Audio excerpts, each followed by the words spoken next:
السلام عليكم مشاهدين ومرحبا بكم من جديد معايا في القناة.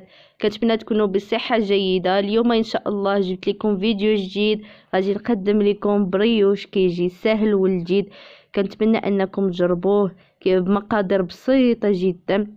شكرا لكم البنات على الدعم ديالكم للقناة ومرحبا بكم مرة اخرى، ويلا ندوزو للمقادير وطريقة التحضير. السلام عليكم البنات، دابا غادي ندوزو للمقادير. اول حاجه كنضيفوا بيضه، كنديروا بيضه كامله، كنضيفوا عليها كاس نتاع الياغورت ديال اللي الوزن ديالو 110 غرام كما كتشاهدوا، بالنكهه ديال الفاني. والبنات دائما غادي نبقى نعبر بالكاس نتاع دانون. غادي نضيفو كاس نتاع سنيده، كنضيفو كاس نتاع سنيده دائما بالعبار ديال دانون. هنا ضبطوا معايا المقادير باش يجيكم في المقادير وهذاك. كنضيفو كاس نتاع الزيت دائما بالعبار نتاع دانون.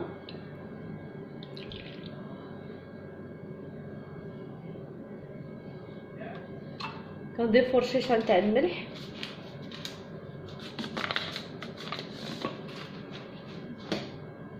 كنديروا واحد الفانيلا، ساشيه نتاع الفاني،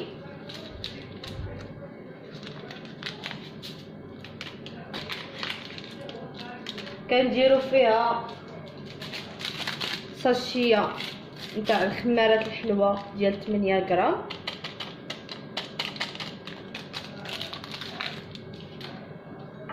هنا عندي خميره نتاع الخبز، كنضيف لها شويه نتاع الماء دافي، كنخليوها تفاعل مزيان عاد باش نضيفوها للبريوش ديالنا على هذا الشكل. كنحركوها شويه وكنخليوها على جنب حتى كتفاعل الخميره ديالنا. ضفت لها شويه نتاع السكر وكنخليوها حتى كتفاعل ونعاود نضيفوها. صافي مشاهدينا كنخلطو هاد المكونات مزيان.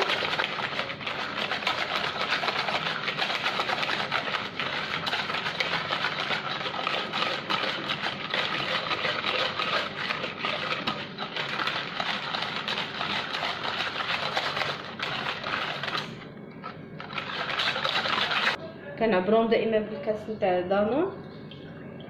كنضيفو 2 كيسان تاع الماء دافي كيف كتشاهدوا،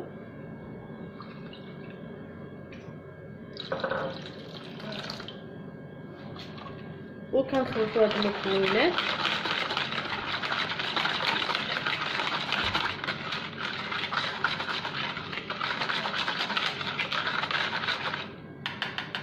دابا غادي نضيف الدقيق.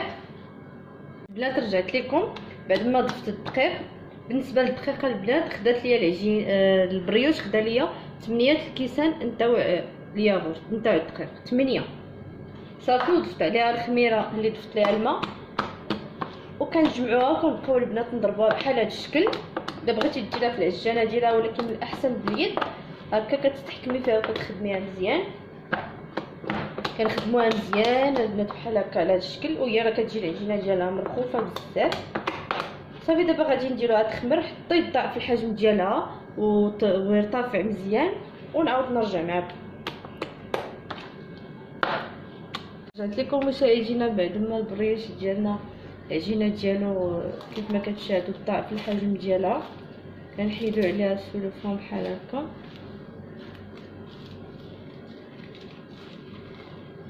كما كتشاهدوا.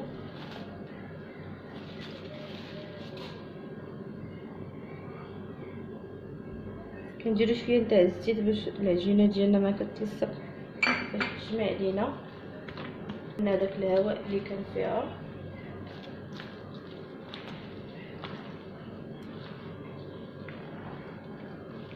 على هذا الشكل هذا نديروا شويه تاع الزيت في يدينا.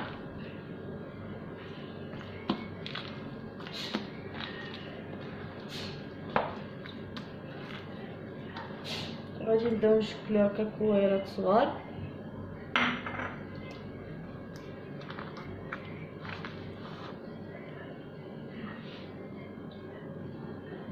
هانتوما البنات على هذا الشكل. هنا عندي المول اللي دهنته بالزيت ودرت فيه شويه الجنجلان الابيض، كيبقى لكم اختيار، ممكن تضيفوا وديروا الكوك. هنا عندي الشوكولا كيف ما قطعته على هذا الشكل، كنضيفو كنديرو بريوش على هذا الشكل وكنجمعوه.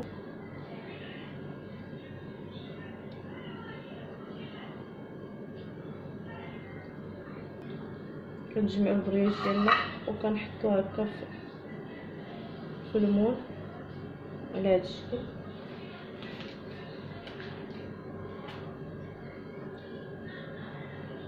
صافي دابا البنات بعد ما كورنا البرغوث ديالنا ودرنا فوقو فوسطو الشوكولات كنكوروه وكندهنو يدينا بالزيت باش حتى يبقى تيتلصق. وصافي البنات كنصدفوه هكا في المول.